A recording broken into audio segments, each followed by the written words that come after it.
Mari kita akan belajar tentang berkat dan tanggung jawab apa saja yang Bapa berikan kepada kita dalam hubungan ini, dalam hubungan anak dan Bapa.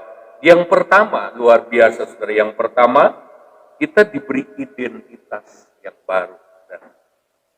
Identitas baru itu artinya, saudara, kalau kita lihat ya di dalam 1 Petrus 1 ayat 3, terpujilah Allah dan Bapa Tuhan kita Yesus Kristus, yang karena rahmat-Nya yang besar, hanya karena anugerah Allah, rahmat Tuhan, itu bukan karena kita apian, bukan karena kita baik, maaf, bukan karena kita mempunyai kelebihan dari orang lain. Itu cuma rahmat Tuhan saja. Amin. Telah melahirkan kita kembali oleh kebangkitan Yesus Kristus dari antara orang mati kepada suatu hidup yang penuh pengharapan. Wow. Lihat saudara, kita dilahirkan kembali dalam suatu hidup yang penuh pengharapan. Jadi kita diberi identitas baru. Bukan orang lama lalu kemudian dikasih identitas baru. Tetapi di hadapan Bapa di sorga, ini yang paling penting. Di hadapan Bapa di sorga, kita itu kayak orang yang baru dilahirkan kembali. Beda dengan yang sebelumnya. Katakan amin. Gak peduli orang mau bilang apa, yang penting Bapa itu tidak melihat identitas kita yang lama. Jadi ketika iblis menuduh orang mengatakan ini dan itu tentang kita, Bapa bilang, no, ini orang berbeda. Walaupun tetangga kita, musuh-musuh kita mau bilang apa tentang kita, di hadapan Bapa akan berkata, kamu salah orang. Ini orang yang berbeda. Haleluya. Mari kita lihat diri kita itu berbeda. Karena kita seringkali juga yang menilai diri kita secara keliru. Kita selalu menilai diri kita seperti diri kita yang itu dalam persekutuan dengan Adam. Sehingga tanpa kita sadar, hubungan kita dengan Bapa pun menjadi terganggu. Coba kalau seorang anak nggak yakin, kalau anak saya nggak yakin dia itu anak saya, hubungan saya dengan dia pasti terganggu. Dia akan ragu-ragu. Mungkin karena dia mendengar kamu bukan anak papimu. Ya. Tapi karena dia tahu dia anak saya, maka dia guyonan saja bisa. Nah, saudara-saudara, jadi perhatikan ini baik-baik. Kita itu diberi identitas baru melalui kelahiran kembali. Yang kedua, saudara, dalam 2 Korintus 5 yang sudah sering kita baca, ayat 16 sampai ayat 18, kita diberi identitas baru melalui diciptakan kembali. 2 Korintus 5 ayat 16 sampai 18, sebab itu kami tidak lagi menilai seorang juga pun menurut ukuran manusia. Jadi nggak pakai ukuran manusia lagi. Ya. Sekarang kami tidak lagi menilainya demikian. Jadi siapa yang ada di dalam Kristus, ia adalah ciptaan baru. Yang lama sudah berlalu, sesungguhnya yang baru sudah datang. Dan semuanya ini dari Allah yang dengan perantaran Kristus telah mendamaikan kita dengan dirinya dan yang telah mempercayakan pelayanan pendamaian itu kepada kami. Jadi kita itu sudah dilahirkan dengan identitas baru, sebagai ciptaan baru, maka kita bisa damai dengan Tuhan. Sebelumnya kan kita musuhan dengan Tuhan. Nah di sini oleh sebab itu Rasul Paulus berkata, bukan lagi penilaian ukuran manusia. Ukuran kita manusia itu penuh dengan batasan. Jadi kalau sudah berlebih, wah kayaknya enggak. Kalau pakai ukuran-ukuran manusia, wah ini orang ini tabiatnya memang turun-temurun sudah begitu. Menurut psikologi, wangil ceritanya itu. Ini melecehkan Kristus. Melecehkan Kristus. Karena anak Tuhan itu ada di dalam Kristus. Dia ciptaan baru, di dalam dirinya itu ada roh yang baru. Masa kalah? Roh yang baru kok kalah? Rohnya Kristus dalam seorang kok kalah? Kalau kita tawar hati, kita nggak bisa berharap orang yang diciptakan baru oleh Kristus menjadi baik, ya sudah kita buang Yesus saja, nggak usah. Karena kita berkata Yesus nggak sanggup. Udah, kita nggak punya Kristus. Kira-kira seperti itu. Itu berarti begini, kita sudah memponis. Jadi kita nggak usah berKristus saja. Kalau dalam hal seperti ini kita masih pakai ukuran manusia, pengalaman, apa yang kita lihat, wah orang kalau seperti itu nggak bakal berubah. Wah orang itu memang dasarnya brengsek. Jadi jangan percaya seumur itu sama orang seperti itu. Tapi ini orang di dalam Kristus. Jangan melecehkan Kristus. Kalau kita nggak percaya bahwa seseorang bisa diubah identitasnya, atau bisa diciptakan baru, bisa lahir sebagai manusia baru. Ya, kalau kita percaya ini, maka kita punya pengharapan di dalam Kristus bahwa Yesus juga mampu mengubah, minimal mengubah diri kita sendiri. Amin. Kalau kita nggak percaya Tuhan bisa mengubah orang lain, jangan percaya bahwa Tuhan bisa mengubah diri kita. Emangnya siapa kita? Sebab kalau ukuran kita adalah latar belakang, ya itu kan keluarganya berantakan. Orang itu dulu backgroundnya itu pergaulannya dari kecil itu sudah nakal. Lingkungan di mana dia tinggal berantakan. Udah jangan. Kalau kita nggak percaya Tuhan mampu mengubah, kita nggak punya harapan lagi dalam. Untuk apa kita bergereja? Betul apa enggak? Ini agak sedikit lebih tajam. Tapi mari kita mulai menilai dengan ukuran-ukuran Tuhan. Kita tidak menaruh harap kepada orang itu, kepada latar belakangnya, kepada tabiatnya yang lama. Enggak. Kita sedang menaruh harap kepada karya Kristus yang mengubah hidup. Memang enggak instan, tetapi ada proses. Haleluya. Haleluya. Kita harus minta ampun kepada Tuhan. Mengapa kita tidak mengalami Kristus? Kita yang membatasi Kristus. Iman kita yang jungkir balik.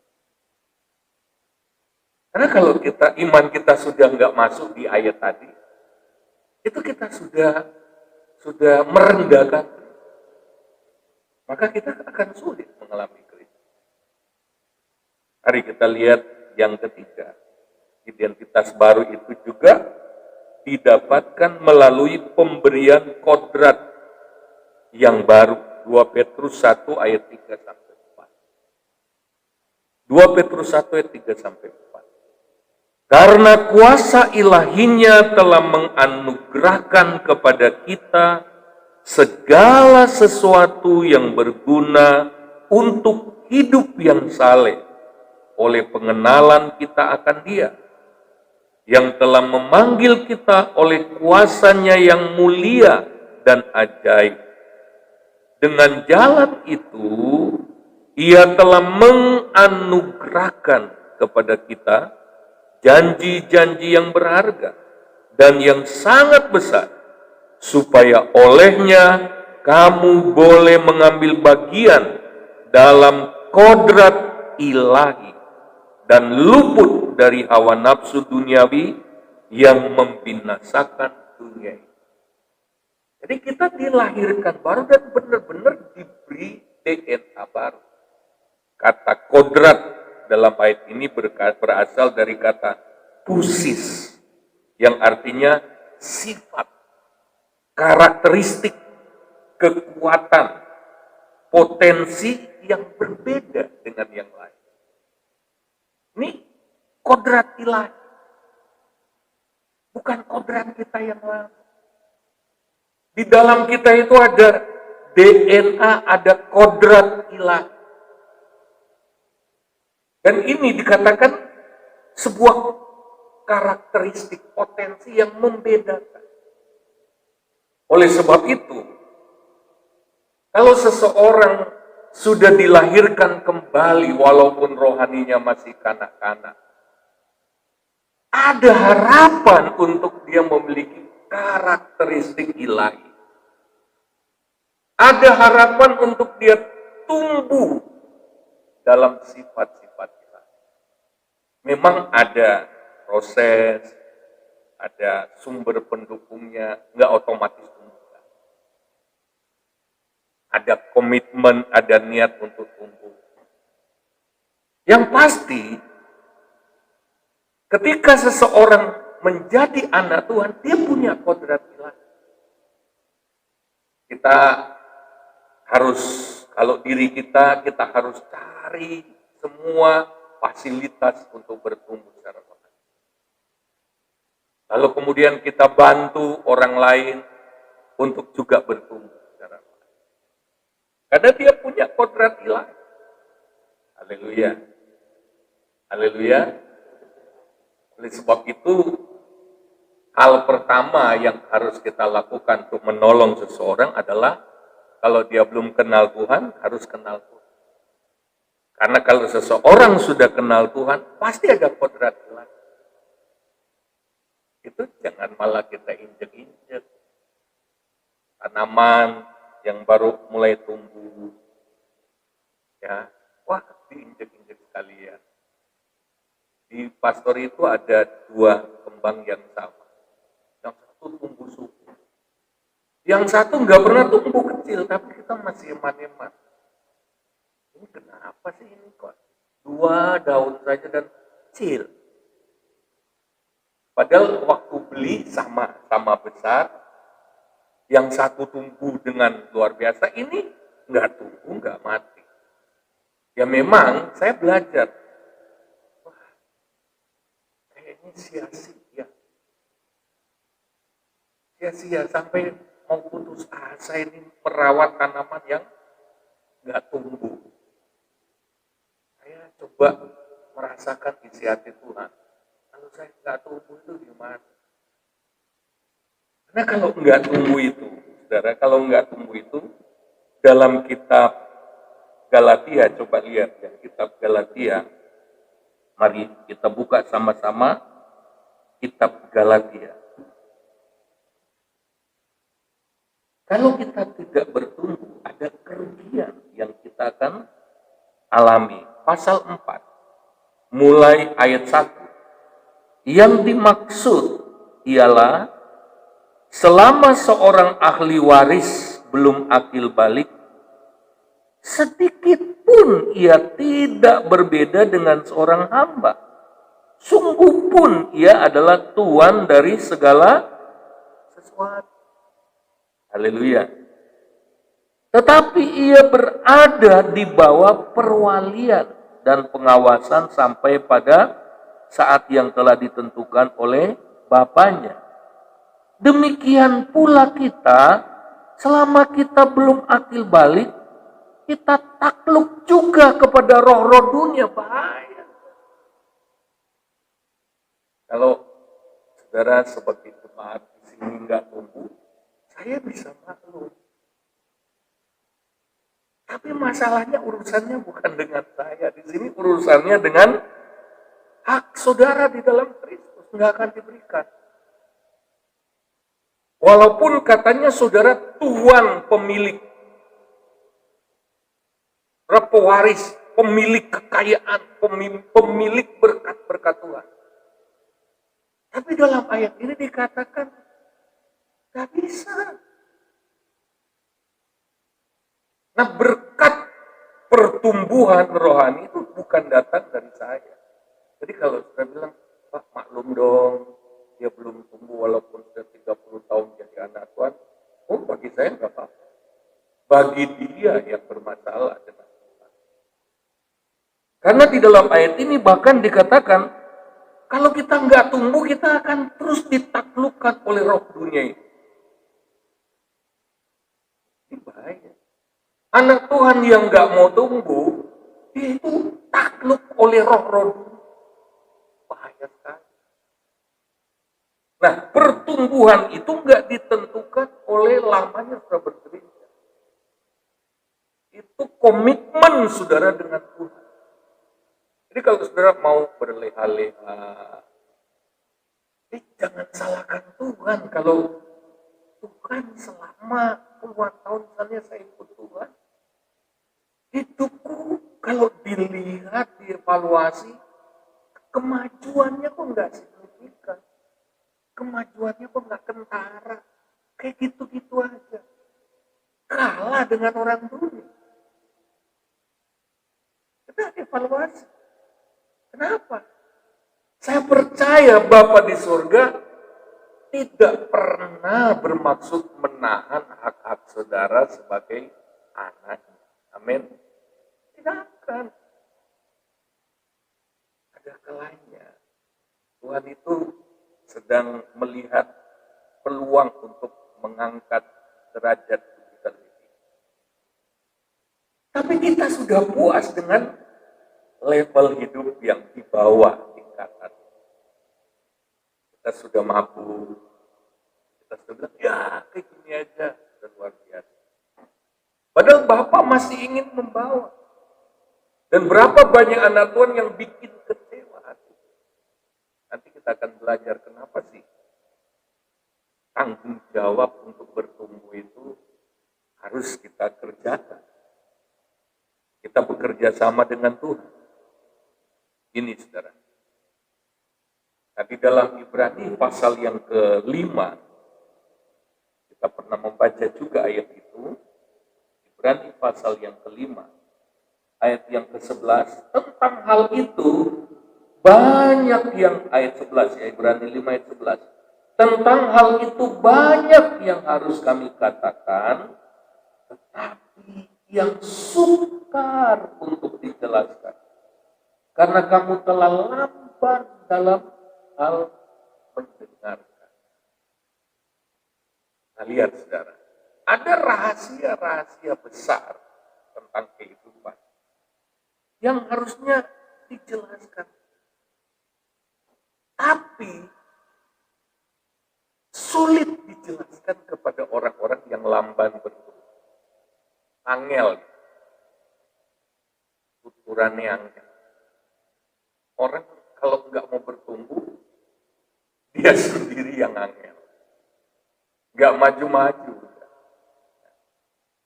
Tuhan nggak akan bilang begini, kasihan dia sudah lama jadi anak Tuhan, ya gimana pun juga ya ditingkatkan sedikit derajat. Nggak bisa. Karena itu berbahaya juga. Ya.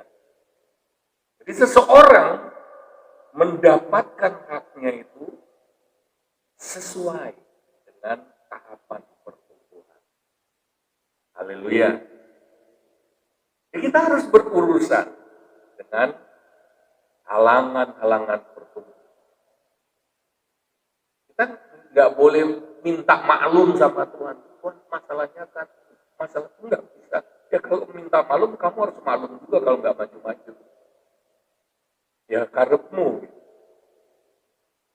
Bagaimana bertumbuh bukan hanya tentang makan makanan bergizi, bukan. Ada kalanya penghambat pertumbuhan itu ada penyakit. Makanya secara rohani ketika kita mau bertumbuh, nggak cukup cuma makan sehat. Kalau ada penyakit tetap nggak tumbuh. Penyakit bisa menghalang. Lihat saja orang Kristen yang makan rohaninya itu berkelimpah. Ibadah, apalagi GPD Uleri. Hanya jemaat yang malas, yang kurang makan. Hampir tiap hari. Belum lagi yang didapat dari tempat lain. Wow. Tapi makan itu belum menentukan bertumbuh. Kalau ada penyakit penghambat di dalam diri kita, misalnya pencernaan kita kurang bagus, akibatnya kita tidak bisa menyerap nutrisi-nutrisi rohani, terbuang sia-sia. Jadi pertumbuhan rohani seperti pertumbuhan fisik, nggak cukup cuma pola makan dan lain sebagainya. Ada orang yang makannya sudah bagus, istirahatnya bagus, tetap kerdil juga. Kalau begitu yang harus diperiksa apa? Penyakitnya. Orang sehat pasti bertumbuh. Amin. Makanya kerohanian kita disehat. Karena ada banyak orang Kristen, kekristenannya nggak sehat. Walaupun mungkin dia merasa no problem, tapi satu saat dia akan sadar. Beberapa anak Tuhan yang akhirnya malas itu. Bukan karena Tuhan itu yang salah. Karena setelah sekian tahun lamanya, sekian lama itu Tuhan, akhirnya dia mendapati dirinya nggak berubah. Nggak ada kemajuan, nggak ada progres. Nah kita harus periksa, apa sih masalahnya? Apa sih problem?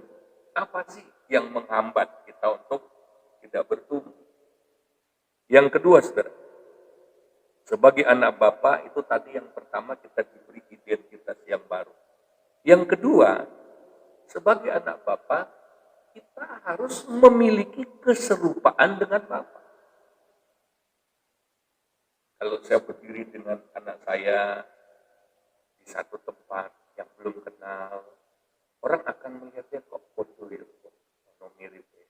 Anaknya, oh iya, anak saya mirip dengan saya. Kalau mirip orang lain kan berarti. Nah, sebagai anak Bapa kita ada di dunia ini untuk mencerminkan Bapa. Jadi nggak bisa kita ngaku-ngaku anak Bapa, anak Tuhan. Perilaku kita, sikap kita sama sekali tidak mencerminkan anak Bapa. Seorang anak walaupun masih bayi itu, biasanya orang sudah mulai mengatakan, mirip ibunya, mirip bapaknya, sudah ada miripnya. Saya bilang amin. Nah, lihat saudara. Dan ini harus tumbuh. Nih, gambar Bapa dalam diri kita harus tumbuh. Matius 5 ayat 48. Matius 5 ayat 48. Karena itu, haruslah kamu sempurna sama seperti Bapamu yang di surga adalah standarnya tinggi. Ini firman Tuhan. Silakan kita berurusan dengan Tuhan kalau Tuhan bisa ditawar. Jangan berurusan dengan pendeta.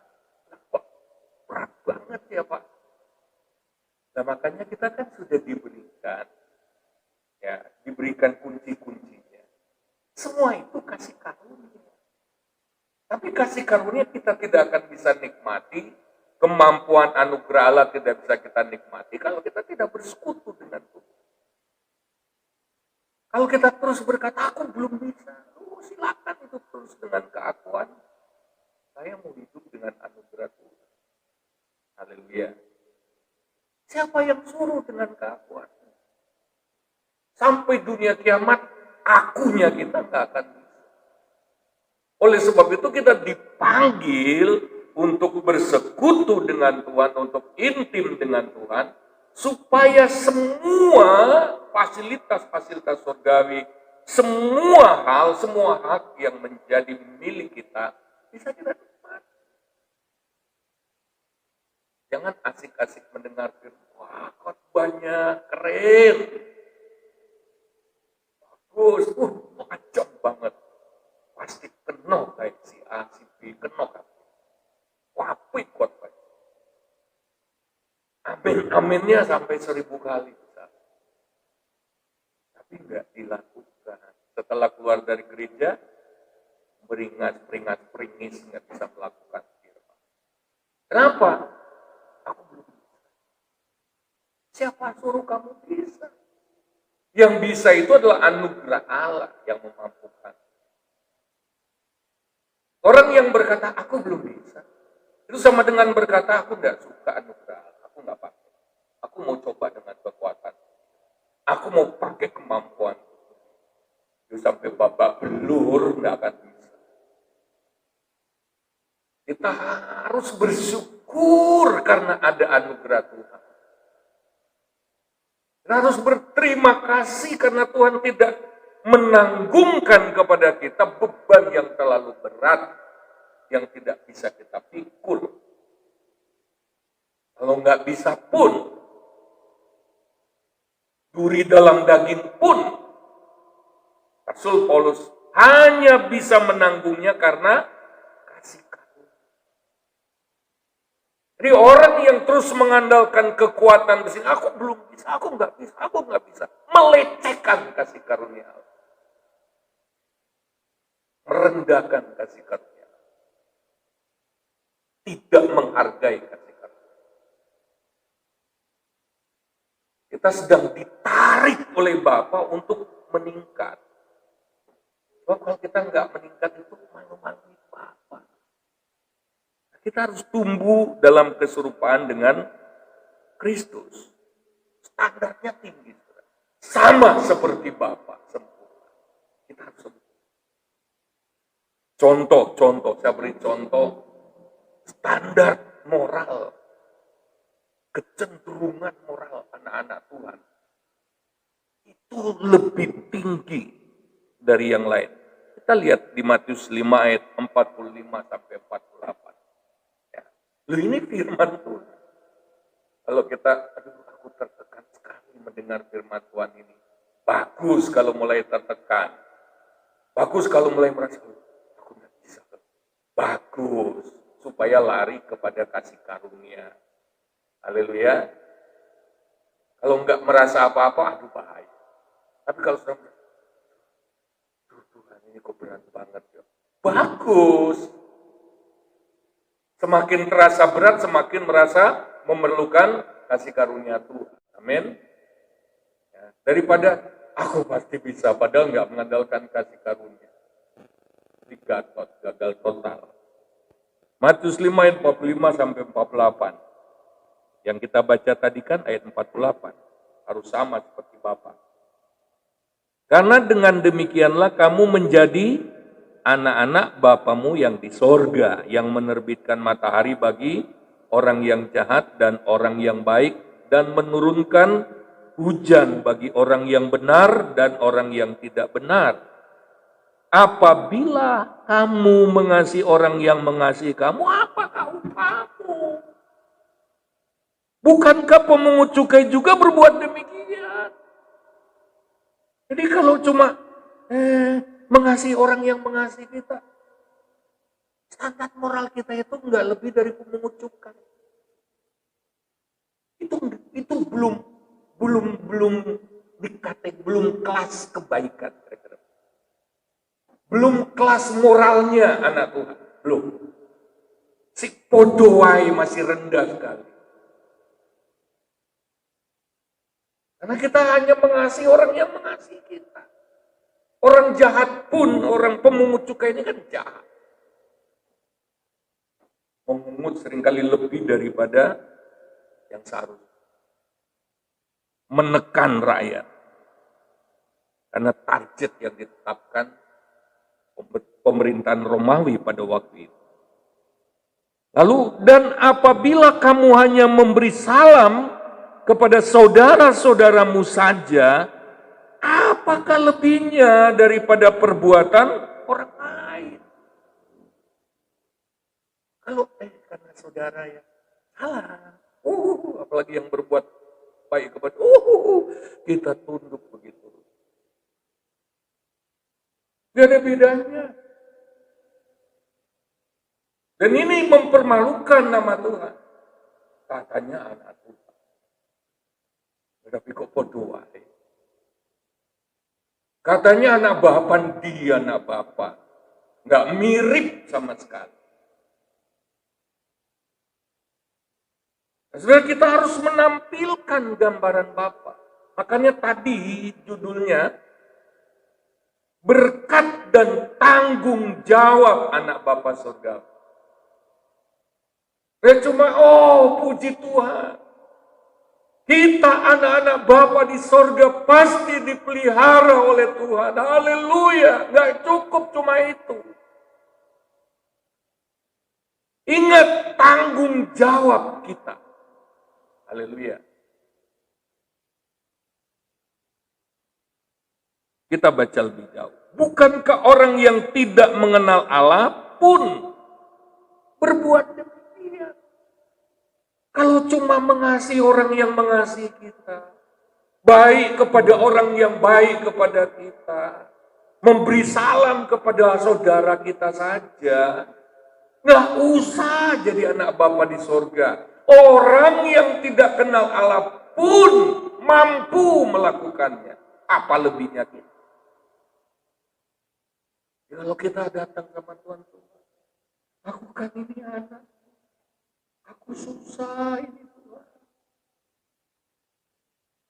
Tuhan nggak ada bedanya. Gimana buktinya kamu anak? Kamu mirip mereka. Kamu lebih cocok jadi anak sebelah. Kan orang yang tidak kenal Tuhan kan bukan anak Bapa kan? Kata kasarnya, kamu lebih cocok jadi anak orang lain, bukan anak.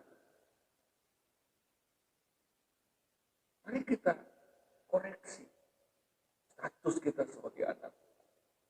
Jangan-jangan selama ini kita sudah menipu diri kita sendiri. Kita ayam tentrem, karena katanya kita sudah anak Tuhan, besok mati pasti masuk surga. Jangan nanti Tuhan aku tidak kenal. Karena sopoh orang mirip, babar belas orang mirip.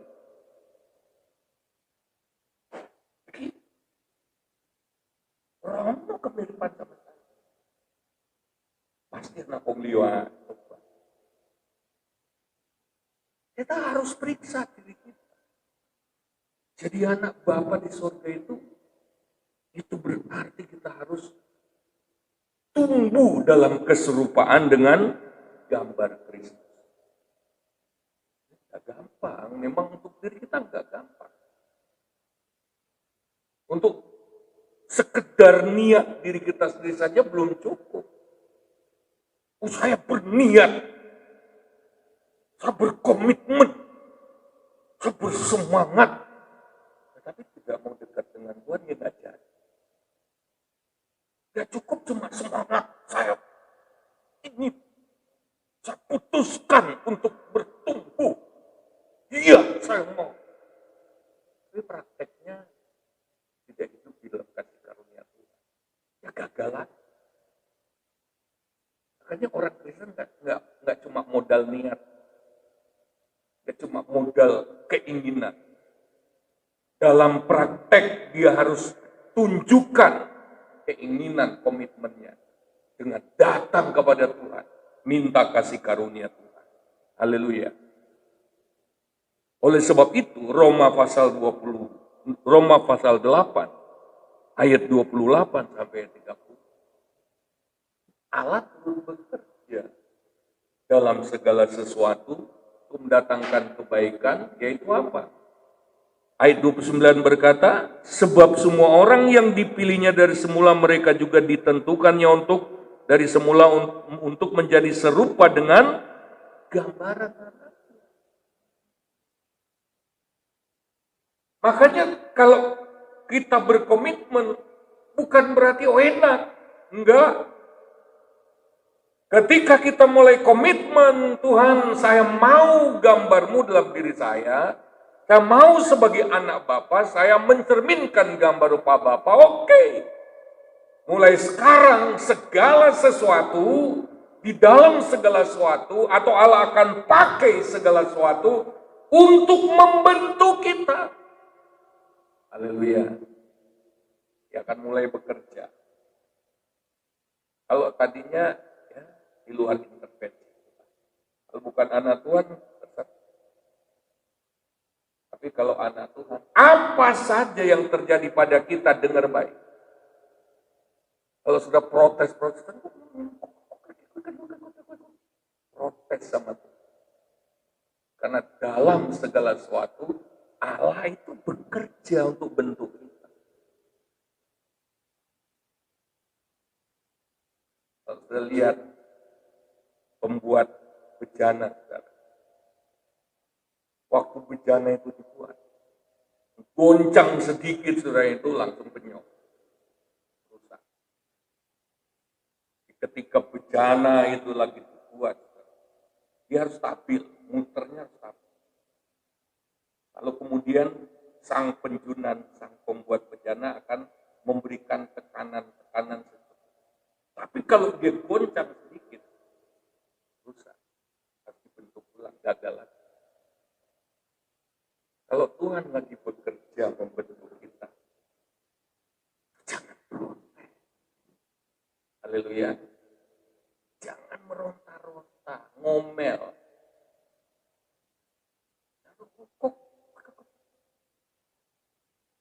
mana luka parah, tambah parah luka. Baleni lagi nggak pernah selesai. Bejana kalau sampai goncang masih waktu lembek waktu. Terus rusak lagi ya dipenyet-penyet meneng. Dipikir lagi. Kapan selesainya Tuhan membentuk kita? Gak akan pernah selesai. Kalau cara kita berespon, memang pembentukan itu sakit bagi daging kita. Memang yang dipapras itu, yang diamplas itu daging sakit. Yang teriak-teriak itu daging kita. Tapi semakin kita protes, semakin kita bergejolak, tidak terkendali, semakin kita babak belur. Karena kita harus tahu bahwa ada tangan ilahi yang tak kelihatan yang sedang bentuk kita. Haleluya. Kita harus paham ini. Dalam segala sesuatu Allah terus bekerja. Bukan untuk mendatangkan kebaikan yang kita ingini, no. Bukan. Seringkali kita ukur kebaikan yang dimaksud itu adalah kebaikan yang kita ingini. Wah, saya kehilangan dompet, malah saya dapat berangkas. Bukan begitu yang dimaksud. Kebaikan yang dimaksud itu adalah kebaikan di dalam rencana Allah. Kan yang terpanggil sesuai rencana Allah. Kebaikannya adalah apa? Orang yang digarap Tuhan ini dibawa makin sesuai dengan rencana Allah. Jadi dia dibawa meningkat dalam rencana Allah. Itulah kebaikan yang Allah kerja. Makanya baca baik-baik ayat 28. Segala sesuatu bekerja, Allah turut bekerja dalam segala sesuatu untuk mendatangkan kebaikan bagi orang yang mengasihi Dia, yang terpanggil sesuai dengan rencana. Itu progres yang dinilai Tuhan itu adalah tahapan-tahapan yang kita jalani dalam rencana Tuhan. Wow, makin baik. Oh, makin baik. Bukan rencana kita.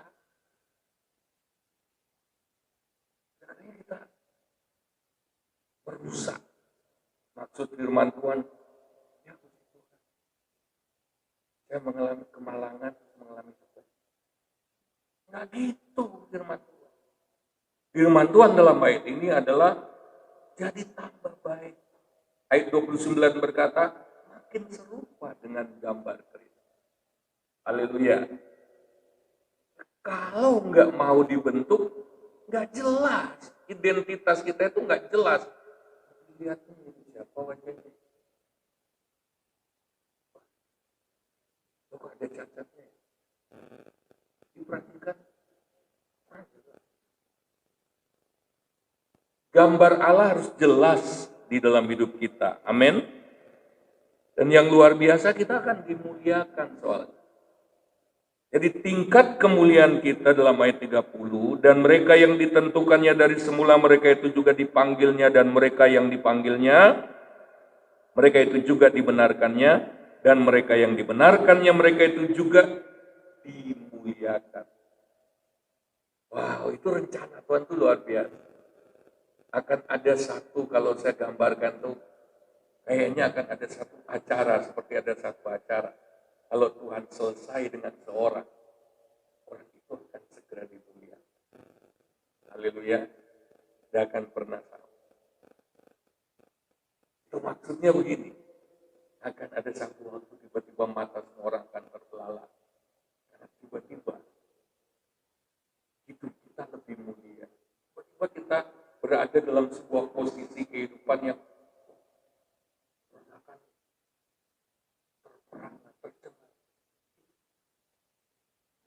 Gak nyangka orang itu akan bisa seperti itu.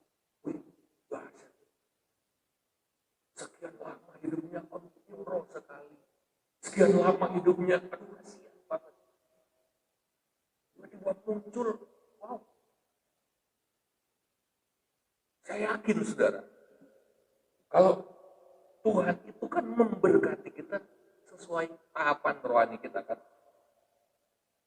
Karena 3 Yohanes pasal 1 ayat 2 berkata, semoga engkau baik-baik saja dalam segala sesuatu dan sehat-sehat saja dalam segala sesuatu sebagaimana jiwamu baik-baik saja. Haleluya. Kata baik-baik saja dalam 3 Yohanes ayat 2 itu prosperity, kemakmuran, makmur, sehat, sukses, makmur, sejahtera. Itu arti. Wow. Aduh. Jadi tingkat kemuliaan yang akan mengikuti kita itu sesuai tingkat pertumbuhan rohani kita. Amin. Saya nggak mau satu-satu. Sekarang kita ada kalanya bisa menolak. Kalau Tuhan mau promosikan kita nggak bisa kita tolak. Kalau Tuhan masih tahan kita kepada di posisi tertentu, nggak ada yang bisa turunkan kita. Kalau Tuhan masih melihat kita ini layak dalam status kemuliaan itu, nggak ada orang yang bisa merusak. Mari kita bertumbuh di dalam gambar dan rupa Allah. Amin. Coba lihat yang berikutnya, Yohanes 1. Berkat berikutnya, Yohanes 1 ayat 12. Ini luar biasa ya. Tetapi semua orang yang menerimanya diberinya kuasa supaya menjadi anak-anak Allah, yaitu mereka yang percaya dalam namanya. Mari kita lihat kuasa seperti apakah itu, saudara. Diberi kuasa. Ya. Kata kuasa dalam ayat ini berasal dari kata exousia. Kata exousia ini, kita diberi exousia, itu artinya kita diberi hak, otoritas, wewenang, keistimewaan sebagai seorang anak yang beda dengan yang bukan anak. Anak orang lain datang ke rumah kita nggak bisa sembarangan masuk kamar, pegang ini, pegang itu. Seorang anak dia lebih mempunyai sedikit kebebasan ketimbang yang bukan. Ini bagi kita anak Bapa di sorga, kita diberi keistimewaan. Kita diberi sesuatu yang orang lain nggak pernah bisa alami. Yang kedua, exousia itu artinya kewenangan untuk mengatur, menentukan, dan memutuskan. Ya, kalau kita betul-betul menjadi anak Bapa di sorga, kita mencerminkan gambar Bapa di sorga, kita akan diberi kewenangan oleh Bapa untuk menentukan. Kita akan selalu tunggu. Walaupun sudah dibicarakan semua, tapi kalau belum dengar anak Tuhan yang satu ini, belum bisa. Mereka akan mendengar. Seolah-olah kata-kata kita itu kata-kata Tuhan. Sama seperti Elia. Waktu dia bilang, hujan tidak akan turun kecuali aku ngomong. Makanya jangan main-main dengan anak-anak Tuhan yang terus hidup dalam rencana Tuhan, yang terus tumbuh dalam rencana Tuhan. Sekali dia ngomong itu bisa terjadi. Dia penentu, dia punya exousia, dia punya otoritas. Bicaranya itu bisa terjadi. Karena dia bukan asal bicara. Oleh sebab itu anak-anak Tuhan seperti itu seringkali menahan perkataan. Jangan sembarangan ngomong. Ini firman Tuhan. Coba lihat. Markus 11 ayat 20 sampai 26. Pagi-pagi ketika Yesus, Markus 11 20 sampai 26. Pagi-pagi ketika Yesus dan murid-muridnya lewat, mereka melihat pohon ara tadi sudah kering sampai ke akar-akarnya. Maka teringatlah Petrus akan apa yang telah terjadi. Waktu itu Yesus mengutuk pohon ara itu supaya tidak berbuah lagi, bahkan kering. Lalu ia berkata kepada Yesus, Rabi, lihat pohon ara yang kau kutuk itu sudah kering. Yesus menjawab mereka, nih, percayalah kepada Allah. Atau dalam terjemahan asli, milikilah imannya Allah. Allah kalau melakukan sesuatu dia sangat percaya itu bisa terjadi. Pasti terjadi. Itu imannya Allah. Milikilah iman di dalam Allah. Aku berkata kepadamu, sesungguhnya barang siapa berkata kepada gunung itu, beranjaklah dan tercampaklah ke dalam laut, asal tidak bimbang hatinya. Tetapi percaya bahwa apa yang dikatakannya itu akan terjadi, maka hal itu akan terjadi bagi ya, orang yang begitu lekat dengan Allah, sampai memiliki imannya Allah, memiliki hatinya Tuhan. Kata-katanya itu sangat berkuasa. Dia nggak perlu lagi, ayo mari kita ada persekutuan Tuhan. Yuk kita masih mari kita berlutut dan kita menyembah. Enggak. Dia cukup berkata saja dalam situasi. Dia cukup ngomong saja, yang kita ngomong terjadi. Haleluya. Ya. Lalu kemudian, apa arti kuasa? Diberi kuasa menjadi anak Allah. Itu juga berbicara tentang kuasa atau otoritas di dalam dunia roh. Jadi anak-anak Tuhan itu, dia punya roh yang roh Bapa.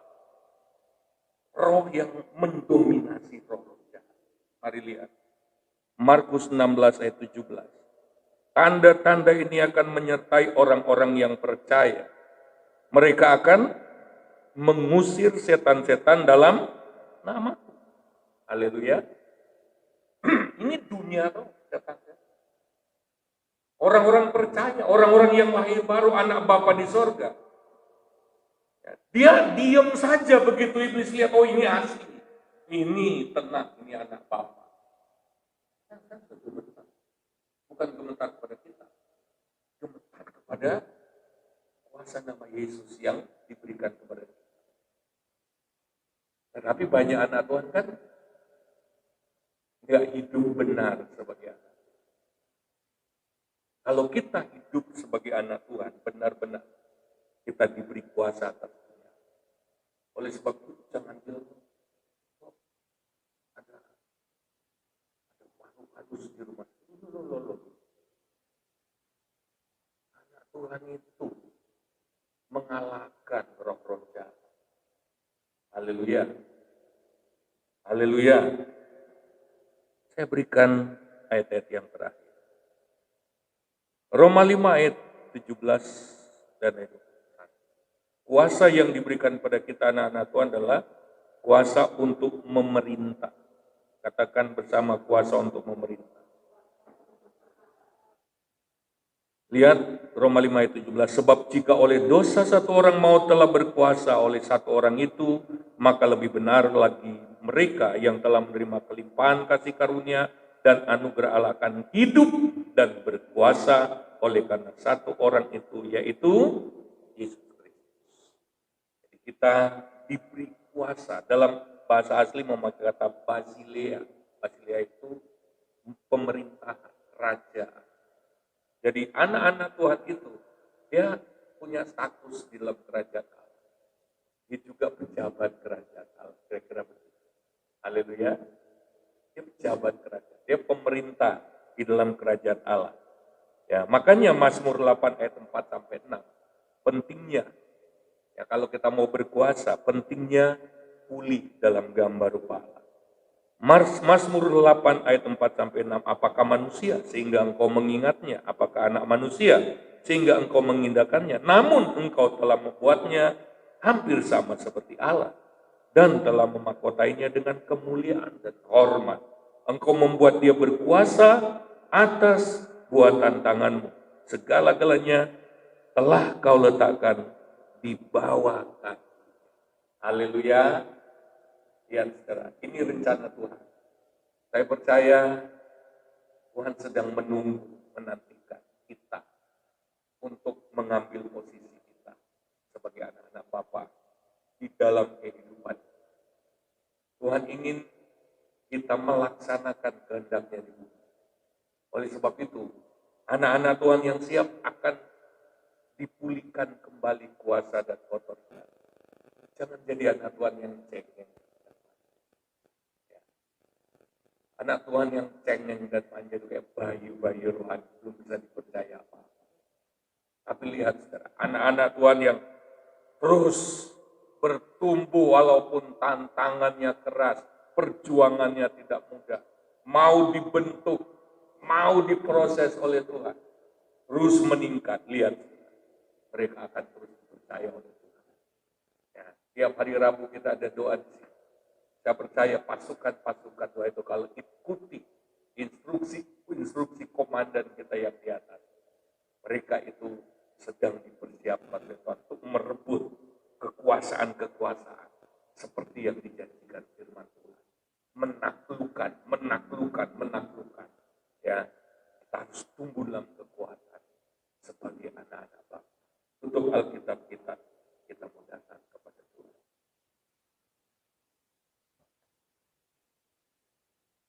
Haleluya, puji Tuhan. Haleluya. Haleluya. Kita nyanyikan lagu perjamuan kudus.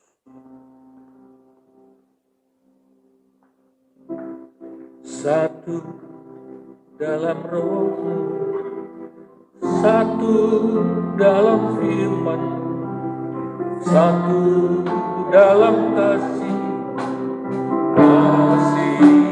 telah tubuh dan darah yang menyatukan aku dengan Tuhan di surga, Yesus Kristus. Ku siapkan hatiku, rendahkan diri, ampuni saudaraku dengan kasih. Perjamuan kudus surga.